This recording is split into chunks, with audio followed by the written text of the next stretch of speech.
Before this video starts, I'd just like to make an announcement. I have the Liberal Tears mug for $14.99 on my website. It is the first link in the description if you want to go pick one up.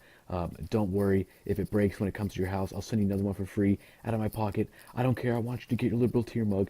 It comes in Liberal Tears white with the face, black with the face, white without the face, and black without the face. So pick whichever one you want, and it'll come to your door in about 3 to 5 days. So that should be epic.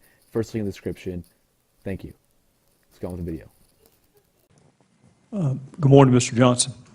Morning, sir. I want to start by thanking you for your service to our country, which includes a very successful stint as an AUSA. So you will recognize some of my questions as being leading questions. They are not leading from the standpoint of I'm trying to trick you, is more in the interest of time. So if I say something you disagree with, interrupt me, stop me. It's just in the interest of time. I want to see if we can get some things out of the way that we all agree on. Russia has a history of cyber attacks against our country. Is that true? Yes. In the parlance of our former jobs, Russia would be considered a career offender as it comes to seeking to undermine the foundations of our republic. They are constantly trying to attack the foundations and firmament of our republic. Is that fair? I think that's a fair statement. All right. So they're a career offender. They have a history of cyber attacks on our country. We suspected before the November election. Sir? As do others, by the way. Yes, sir. It is. It's not just them. But for purposes of this morning, I want to focus on Russia. We suspected before the November elections that they might attack our voting infrastructure. Is that fair to say? Yes. In fact, you warned that they were going to do so.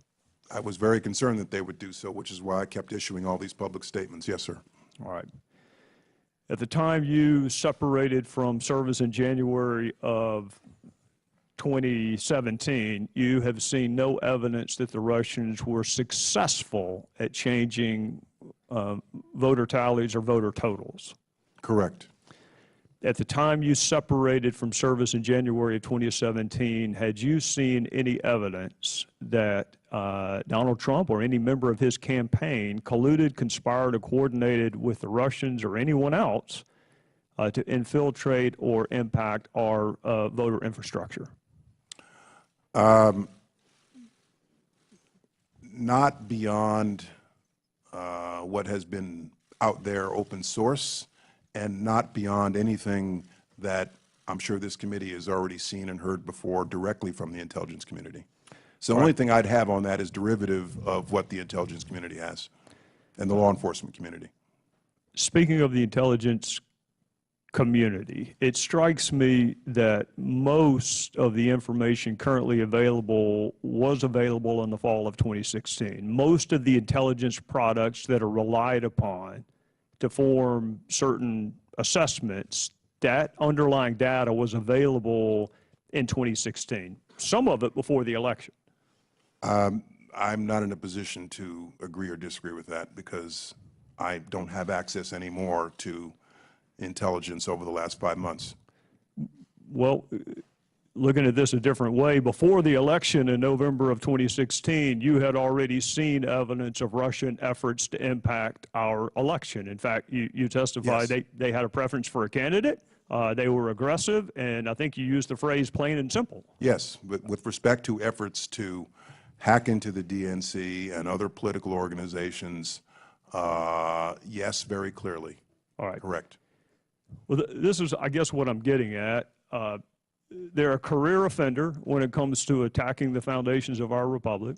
They have a history of cyber attacks on our country. You warned before the elections that they may attack our voting infrastructure.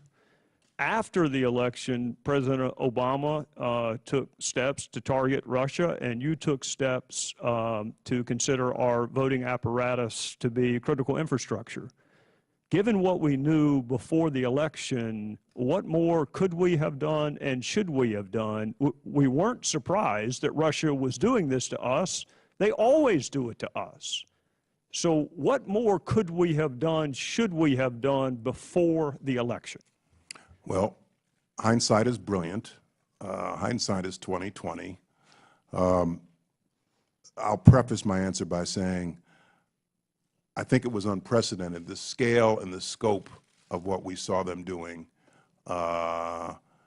And there had very clearly been intrusions before by a number of state actors, as I'm sure you're aware. In retrospect, it would be easy for me to say that I should have bought a sleeping bag and camped out in front of the DNC in late summer with the benefit of hindsight. I can tell you for certain that in the late summer, fall, I was very concerned about what I was seeing, and this was on my front burner all throughout the pre-election period in August, September, October, and early November to encourage the states to come in and seek our assistance. And I'm glad that most of them, red and blue, did. Hindsight is perfect, 20/20, but I'm satisfied that this had my attention. It had the attention of my people because I pushed them at every step of the way to make sure we were doing everything we could do. But obviously there are lessons learned from this experience, and for the future there's probably more we can and should do.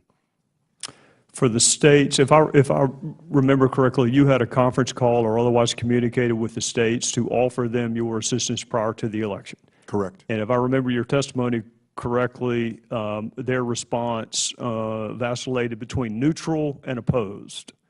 Correct.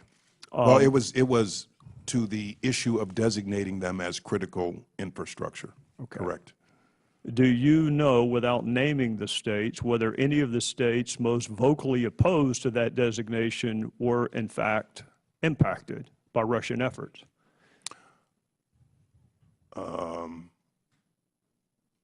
I'd have to look at both lists. If you're saying impacted, were those states that had their voter registration databases scanned and perhaps infiltrated? I'd have to look at both lists, sir. I don't have that information off the top of my head.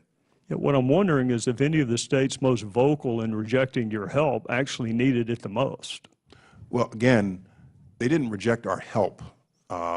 36 of them accepted our help, but they were resisting the idea of a designation to be critical infrastructure, which I went ahead and did anyway.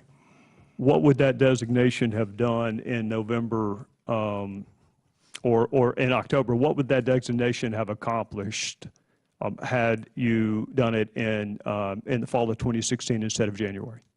Well, as I outlined earlier the advantages of that declaration, but in the short term, my assessment was that we needed to get them in. We needed to bring the horses to water to seek our cybersecurity help. And so making the designation would have, in my assessment, driven them in the opposite direction. And my number one priority pre-election was to get them to seek our cybersecurity. At your time, I know you met with Director Coates today because you said it was important to find out what was said in that conversation with the president and what he heard, what he interpreted it as, whether it was a suggestion or a warning or something else, what the tone was, what the context was. What did you find out? What I found out, Aaron, is that about 8 hours ago, Adam Schiff and I looked Dan Coates in the eyes and we assured him that there would be no selective leaking of his testimony to us. And I'll be damned if 8 hours later, there aren't 3 different leaks with what he told us. So if anyone is questioning why congressional investigations aren't taken seriously and are viewed as political exercises, you need to look no further than the fact that we looked one of our intelligence officials in the eyes and promised him there would be no selective leaking, and here I am being asked about it not even 8 hours later. So, Congressman, who leaked it? Was it Coates? Was it Schiff? I can tell you. Was there anyone else in the room not. than the 3 of you? Oh, no, there were 8 people in the room. I can tell you who it was not. It was not me, and I do not believe it was Adam Schiff. He's a former federal prosecutor who knows that leaks undercut the efficacy and integrity of investigations. I can't tell you who it is, but I can tell you this. You're going to have a chilling effect on other witnesses who want to share classified, sensitive information when it makes its way to the headlines before the transcripts even dry. So what you're saying is it wasn't you don't believe it was Adam Schiff, it was Coates or one of the other people in the room. So there's 6 possible people who leaked it. No. I don't think the man who asked us to promise that we would not leak the information leaked it. There were 8 other people in the room. I don't know who it was. I'm not going to speculate. I'm not going to guess. I can tell you who it wasn't. It wasn't me, and I don't think it was Representative Schiff because I know him and because he joined me in making the pledge to a witness that we would not do the very thing that was done. So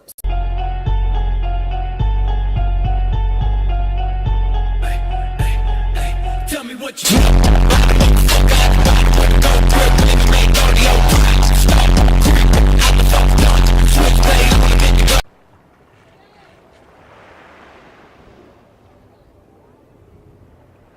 Hello everyone. Hey, I'm just stopping by to remind you that liberals are insane.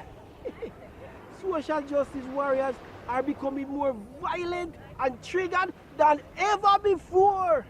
Anyways, be sure to subscribe to KGP TV on YouTube and have a blessed day. Yeah, man.